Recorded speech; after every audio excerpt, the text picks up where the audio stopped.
Tervist, minu nimi on Robin Lepik, olen pärit Viljandimaalt ja see on minu In the Bag 2021.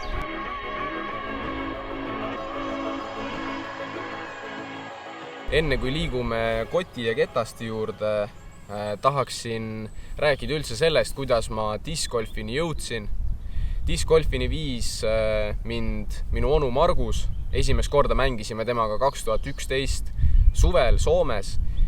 Esmalt ma sellest mängust väga palju ei arvanud, aga siiski paar aastat hiljem tulin selle mänguni tagasi. 2015 lõpp, 16 algus, siis ma sain aru, et see mäng ikkagi meeldib mulle ja siis hakkasin ka heade tulemuste nimel rohkem trenni tegema ja sellest ajast saadik mängin siis discgolfi peaaegu igapäevaselt. Et tookord aitasid mind rajale tagasi tuua ja motiveerisid mind. Samamoodi toetasid ka heade ketastega ja heade nippidega Taavi Aavasalu ja Priit Vendelin. Et mõlemad on praegusel hetkel minu head sõbrad ja nende kahe meheta ei oleks ma siin, kus ma praegult olen. Suur aitäh teile, sõbrad!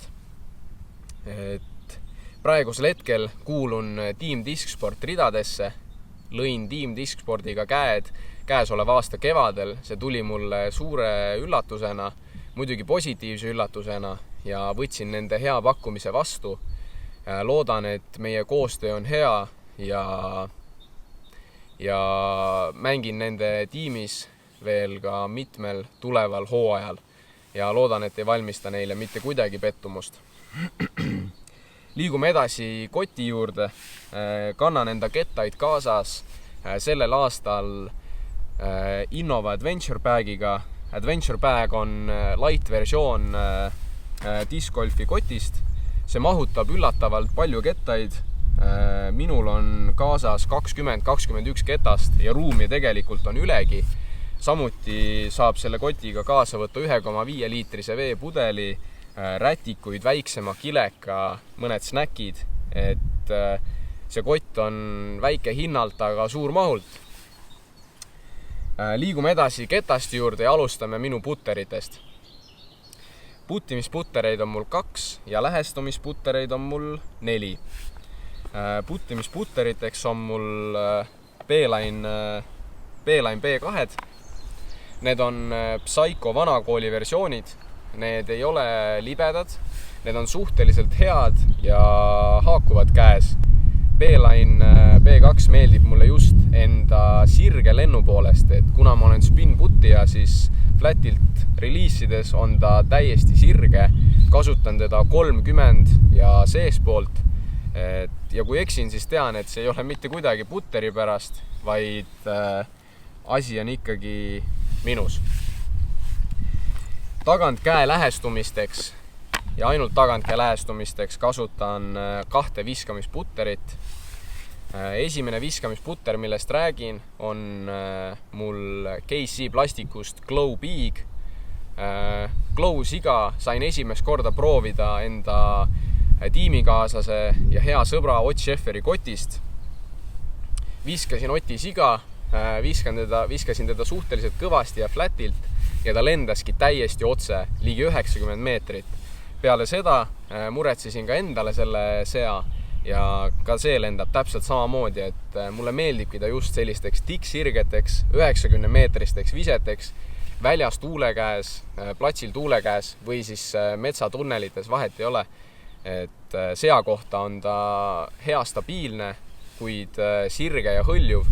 Et mulle väga see Glow siga meeldib, samuti meeldib ka ta üleminevateks joonteks. Minu teine tagantkäe lähestumisputter on First Run Champion Rhino.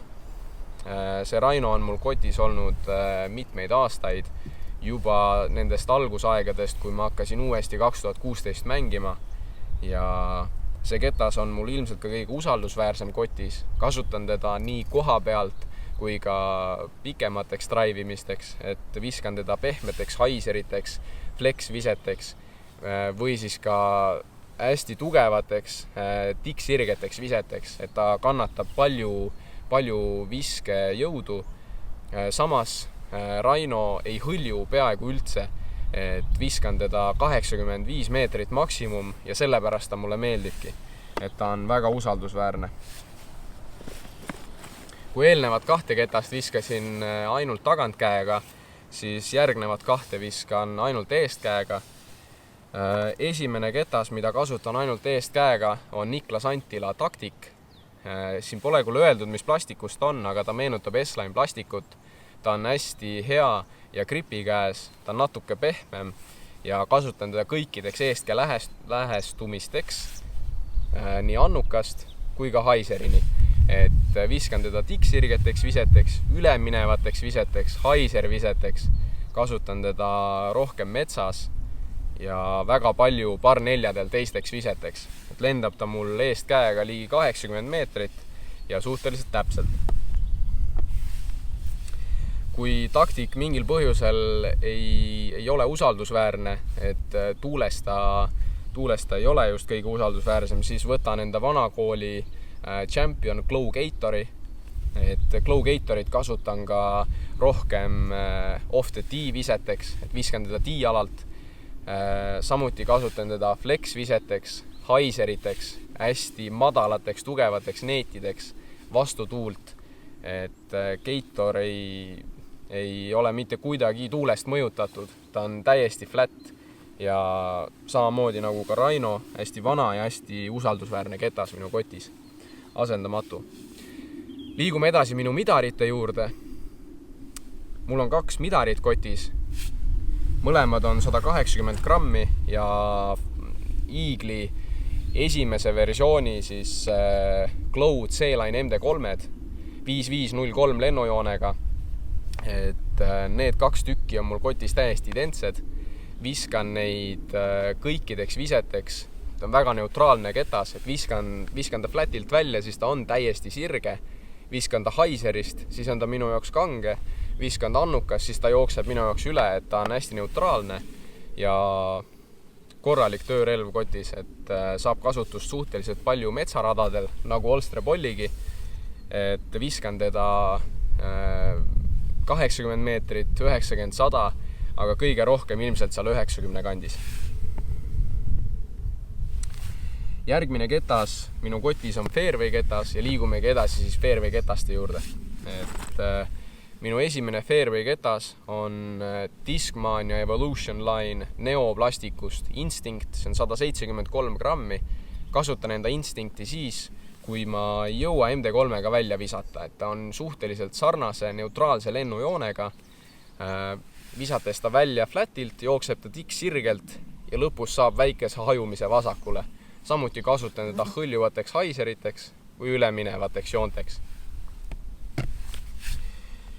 Järgmised 3 ketast minu kotis on täiesti asendamatud. Et kasutan neid väga palju, ilmselt kõige rohkem enda kotis.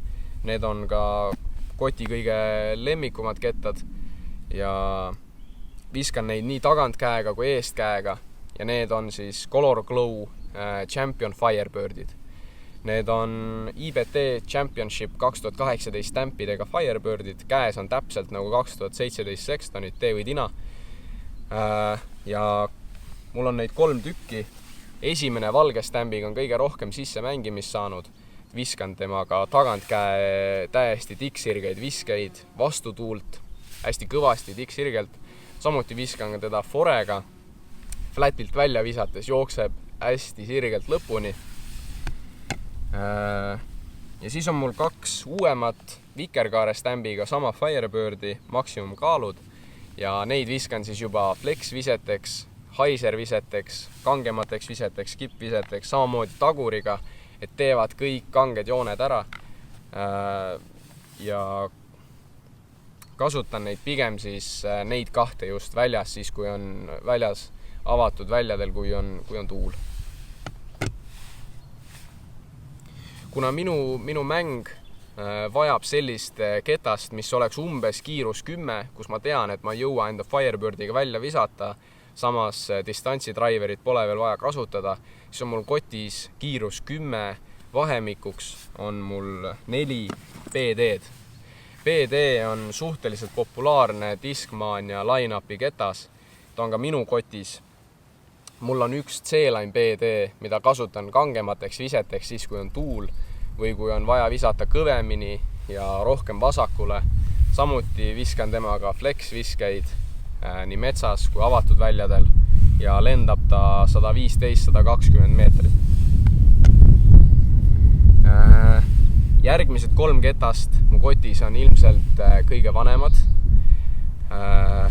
Esimene neist on 2009 Jesse Heinoneni BD. Viskan teda haiserist välja. Ta tõstab ennast haiserist püsti ja hakkab vaikselt üle minema. Siis järgmised 2 tükki on 2010 versioon Jesse Heinoneni BD-st. Need on sama BD, lihtsalt aasta hilisem versioon ja kriips kangemad juba. Et sinine on rohkem sisse mängitud, haiserist välja visates tõstab ta ennast püsti ja jookseb täiesti sirgelt lõpuni. Et välja arvatud minu midarid ja putterid on ta kõige sirgem driver minu kotis. Leiab hästi palju kasutust siin Olstra pollis, sirgeteks, kitsasteks liinideks. Ja siis on mul ka selline punane, see on küll Star plastik, aga väga sarnane sellisele C-line plastikule ja on samamoodi Jesse BD. Viskan teda hõljuvateks haiseriteks ja ka madalateks sellisteks neetideks. Neid eelmiseid 3 ketast ei viska ma maksimumjõuga, et viskan neid 80% jõuga ja see on uus viis minu jaoks viskamiseks, et varem meeldis mulle hästi kõvasti igal rajal visata ja ringi lõpus tundsin väsimust, et nüüd saan nendega distantsi, aga samas ei pea kasutama viskeks maksimumjõudu, et siuke 80% neid visates ma saan kogu distantsi, mida mul vaja on. Liigume edasi distantsi driverite juurde, viimased 5 ketast mu kotis. Esimene distantsi driver on Halo Star Wraith. See on üks nendest ketastest, mis on Taavi käest saadud, 175 grammi. Praegult küll väga kange, kuid ilmselt peale mõningast sisse mängimist umbes konditsioonis 80 hakkab ta lendama minu jaoks kindlasti kaugele ja kitsasteks viseteks. Et Wraithi kujutan ma ette, ma hakkan kasutama siis, kui ma ei saa enda viskega liikuda väga palju paremale ega vasakule. Mul on vaja saada suhteliselt sirget, neutraalset lennujoont, siis kasutan enda Halo Star Wraithi. Viimased 4 ketast mu kotis on Destroyerid. Destroyerit olen visanud mitmeid aastaid ja Destroyeri puhul see kiirus 12 trim on lihtsalt mu lemmik, et nii eest käe jaoks kui ka tagant käe jaoks. Et ma kasutan Destroyerit kõikideks viseteks, et mul ei ole koti toodud mingisugust eraldi ketast eest käe jaoks, et Destroyerit kasutan nii eest kui tagant käega. Esimesed 2 on Pauli vanad staarid. Need on mugavad pigem siis eest käega, et kasutan neid eest käega rohkem.